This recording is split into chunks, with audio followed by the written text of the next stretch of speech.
안녕하세요. 옆집 사는 의사 정형외과 전문의 정재환입니다. 잘 뛰어놀던 아이가 갑자기 다리가 아프다면서 절뚝이거나 혹은 밤새 울어서 걱정하거나 긴장했던 경험 있으신가요? 물론 무언가 문제가 생기는 경우도 있긴 하지만 단순히 성장통이 와서 그러는 걸 수도 있습니다. 오늘은 우리 아이가 갑자기 아프다고 할 때 진짜로 문제가 있는지 아니면 성장통인지 간단하게 구분하는 방법이나 그 대처 방법에 대해서 알려드릴 테니 영상 내용 궁금하시면 끝까지 한번 시청해봐 보세요.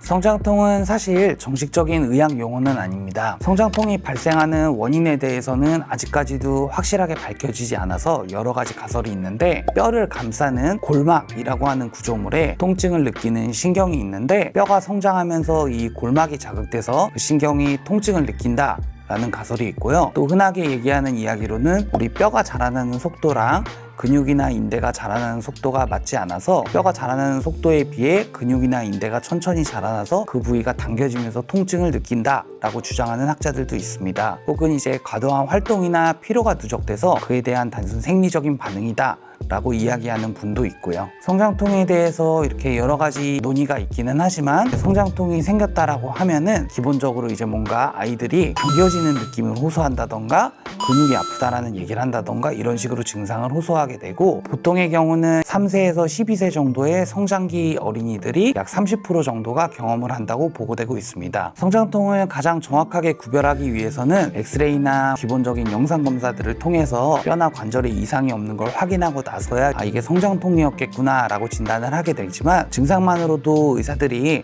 이 친구는 성장통 때문에 아팠겠구나 라고 생각하는 요소들이 몇 가지가 있습니다. 일단 첫째로, 성장통은 일반적으로 상지보다는 하지에 발생하는 경우가 많고요. 통증이 낮보다는 활동이 끝나고 난 밤에 심해지는 경향이 있습니다. 또한 이제 만지거나 눌렀을 때 뚜렷이 아픈 곳이 없고, 또 움직임에 제한도 없어서 움직이는데 특별히 이상이 없는 경우가 많습니다. 따라서 이 5가지를 신경을 써주시면 되는데, 첫째로 다친 것이 없다, 둘째로 하지 쪽이 많이 불편해한다, 셋째로 증상이 밤에 많이 심하다, 넷째로 만져거나 했을 때 아픈 곳이 없고, 다섯째로 움직임에 특별히 제한이 없다. 이렇게 5가지 요소가 충족이 되면은 아마 이게 성장통의 가능성이 있겠구나 라고 생각을 해보실 수 있습니다. 다만 이런 경우가 항상 100% 맞는 것은 아니기 때문에, 혹시나 아이가 아침까지 계속해서 너무 심한 통증을 호소한다던가 통증 정도가 너무너무 심하다던가 이런 경우에는 다른 진단일 가능성이 있으니 꼭 병원에 가서 한번 진찰을 받아보시길 권유드리고, 단순히 통증 이외에